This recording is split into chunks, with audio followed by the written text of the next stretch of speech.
नमस्कार मित्रों, हमारी बॉडी की रिक्वायरमेंट्स हमें ऑर्गेनिक फूड खाने से मिलती है, चाहे वो वेज हो या नॉन वेज हो।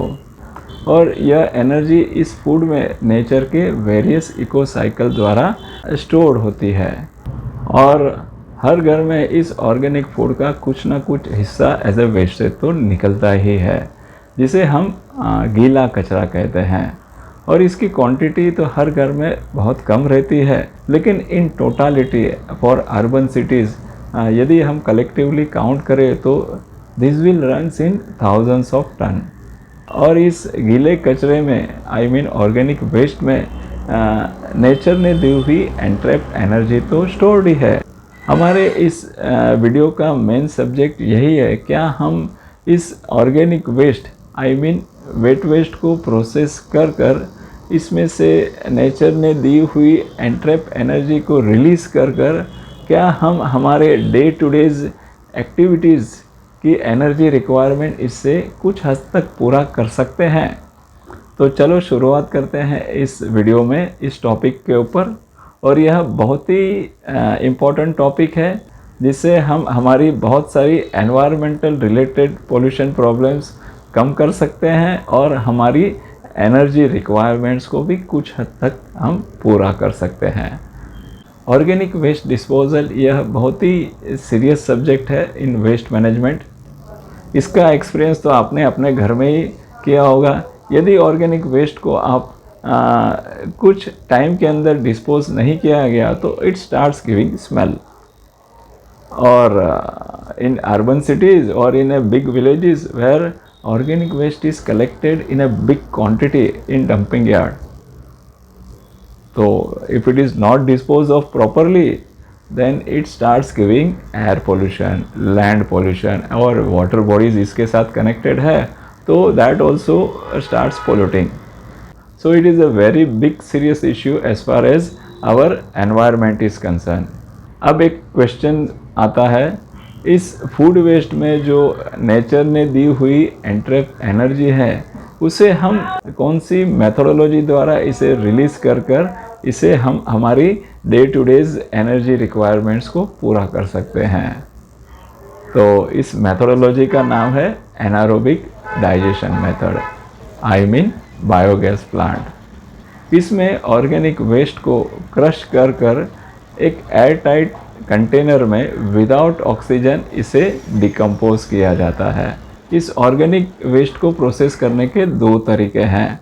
One is in the presence of oxygen या it is open to air, जिससे हमें एंड प्रोडक्ट फर्टिलाइज़र मिलता है और गैस के रूप में कार्बन डाइऑक्साइड।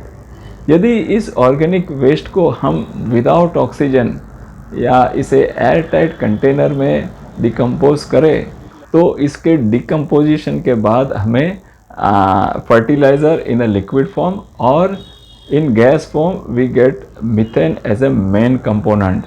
और यह methane gas has got high fuel calorific value.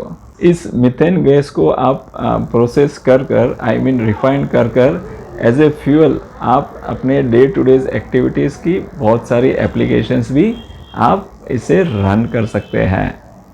हमने इस एनारोबिक डाइजेशन यूनिट, जिसे हम बायोगैस प्लांट कहते हैं, हमने हमारे वर्कशॉप में बायोगैस के स्मॉल स्केल मॉडल्स डेवलप किए हैं, जिसे आप अपनी सोसाइटी में या क्लस्टर ऑफ बिल्डिंग्स के बीच में या आप होटल में या कोई विलेज के अंदर आप लगा सकते हैं या डंपिंग ग्राउंड में भी आप लगा सकते हैं, जिससे कि आपका organic waste at the point of source ही डिस्पोज हो।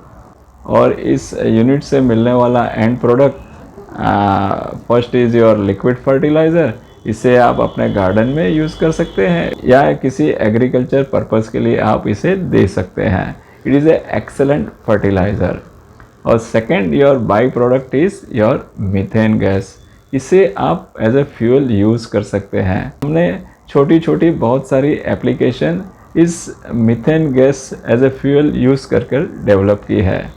तो will take it one by one. जैसे कि आप इसे कुकिंग के लिए यूज़ कर सकते हैं। सेकेंड इज़ आप इसे स्मॉल स्केल जनरेटर से आप इलेक्ट्रिसिटी डेवलप कर इसे बैटरी में स्टोर कर सकते हैं। Third is you can run your household small scale atta chakki on methane gas. आप इवन वाटर पंप भी इसे चला सकते हैं। हमने methane as a main fuel use कर ऐसी बहुत सारी small scale household applications develop की है, जिसे आप हमारे वर्कशॉप में which is situated at Malad, आप इसे विज़िट कर सकते हैं और इसे फिज़िकली देख भी सकते हैं। यह biogas plant I mean anaerobic digestion method is environmental friendly method और it is a carbon neutral. हमारे नेक्स्ट सीरीज़ ऑफ वीडियोस में हम एनारोबिक डाइजेशन मेथड पे डिस्कस करेंगे और हमने जो एप्लीकेशन डेवलप की है using methane as a main fuel, उसके ऊपर भी हम 1 बाय 1 डिस्कशन करेंगे। हमारा मेन उद्देश्य पब्लिक अवेयरनेस है और एनवायरनमेंट को पोल्यूशन फ्री करना है। आई होप आप सब हमें सपोर्ट करेंगे। Thank you very much.